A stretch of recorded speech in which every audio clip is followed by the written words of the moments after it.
Vous dites, monsieur, c'est qu'on a un État embarrassé de son fonctionnement, obèse, etc. Et nous partageons ça. La revue des agences a été faite et par le Sénat et par Amélie de Montchalin. Et il y a effectivement un certain nombre... N'oubliez pas quand même qu'indépendamment des agences qui présentent deux problèmes. Un, le problème d'être très nombreuses et très embrouillées avec des compétences qui parfois se chevauchent. Et je suis d'accord avec vous sur Voire des compétences qui sont compliquées à trouver. Voilà. Aussi, Et deuxièmement, la question du pouvoir politique. C'est-à-dire que c'est des agences qui ont échappé au pouvoir politique. Donc, quel que soit le pouvoir politique, eh bien, elles font à peu près ce qu'elles veulent. Et donc, là, on a ces deux problèmes-là. Mais derrière, il y a des politiques publiques. Que vous preniez l'Agence nationale de cohésion des territoires, l'ADEME, le CEREMA, qui sont des agences.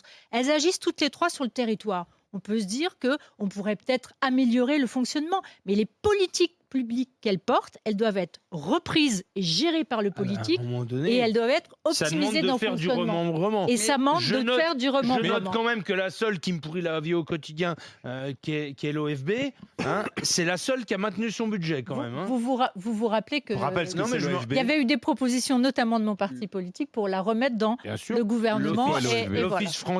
L'Office français de la biodiversité. En gros, la police de l'eau. Pour prendre juste un point, puisque vous êtes de la famille Les Républicains, et que vous répondez de manière assez franche, prenons juste un point précis. Le Conseil économique, social et environnemental, vous, Madame Primas, est-ce que vous êtes pour sa suppression?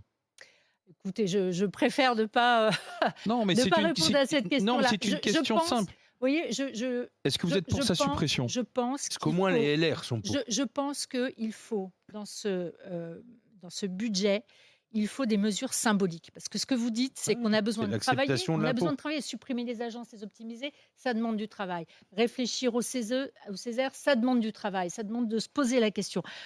Ce qu'il faut, c'est enclencher des mesures et faire des mesures qui soient des mesures symboliques. Pour ma part, et ça n'engage que moi, et ça n'engage pas non plus mon parti, par exemple, je pense que l'optimisation territoriale, cet enchevêtrement d'optimisation territoriale, il doit être fait. Supprimer une strate.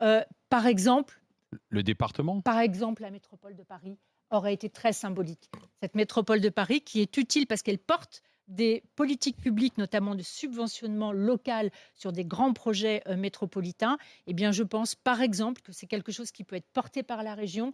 Et nous enlevons une strate immédiatement, qui est une strate qui est importante et qui serait très symbolique dans l'organisation. Mais pourquoi François Bayrou n'a pas justement pris quelques symboles?